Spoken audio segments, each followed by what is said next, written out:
ശബരിമല ആടിയ നെയ്യ് ക്രമക്കേടിൽ കേസെടുത്ത് വിജിലൻസ്. ഹൈക്കോടതി നിർദ്ദേശപ്രകാരമാണ് കേസെടുത്തത്. SP മഹേഷ് കുമാറിന്റെ നേതൃത്വത്തിൽ അന്വേഷണം നടത്തും. പ്രാഥമിക പരിശോധനയിൽ 36.24 ലക്ഷം രൂപയുടെ ക്രമക്കേട് നടന്നു എന്നാണ് വിജിലൻസിന്റെ കണ്ടെത്തൽ.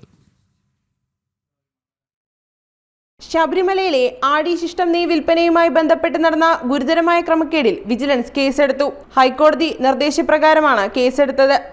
SP മഹേഷ് കുമാറിന്റെ നേതൃത്വത്തിലുള്ള സംഘത്തിനാണ് അന്വേഷണത്തിനുള്ള ചുമതല. പ്രാഥമിക പരിശോധനയിൽ 36 ലക്ഷത്തോളം രൂപയുടെ ക്രമക്കേട് കണ്ടെത്തിയെന്ന് വിജിലൻസ് അറിയിച്ചു. 13,679 പാക്കറ്റ് നെയ്യ് വിറ്റ വകയിലുള്ള പണം ദേവസ്വം ബോർഡിന്റെ അക്കൗണ്ടിൽ അടച്ചിട്ടില്ലെന്ന് കണ്ടെത്തിയതിനെ തുടർന്നാണ് കോടതി അന്വേഷണത്തിന് ഉത്തരവിട്ടത്. ഈ വകയിൽ 13 ലക്ഷത്തോളം രൂപ നഷ്ടമുണ്ടായെന്നാണ് കണ്ടെത്തൽ. ആടിയ നെയ്യ് ക്രമക്കേടുമായി ബന്ധപ്പെട്ട് ചുമതലയിലുണ്ടായിരുന്ന ഉദ്യോഗസ്ഥൻ സുനിൽകുമാർ പോറ്റിയെ സസ്പെൻഡ് ചെയ്തതായി ദേവസ്വം ബോർഡ് ഹൈക്കോടതിയെ അറിയിച്ചിരുന്നു.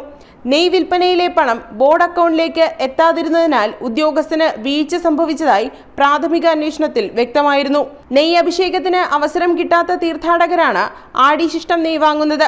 100 മില്ലി ലിറ്ററിന്റെ കവറിൽ നിറച്ചാണ് ആടിശിഷ്ടം നെയ്യ് വിൽപ്പന നടത്തുന്നത്. ഒരു പാക്കറ്റിന് 100 രൂപയാണ് വില.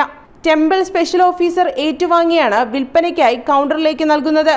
ഏറ്റുവാങ്ങിയ പാക്കറ്റിനനുസരിച്ചുള്ള തുക ദേവസ്വം അക്കൗണ്ടിൽ അടയ്ക്കാത്തതിനെ തുടർന്ന് ദേവസ്വം വിജിലൻസ് നടത്തിയ പരിശോധനയിലാണ് ക്രമക്കേട് കണ്ടെത്തിയത്.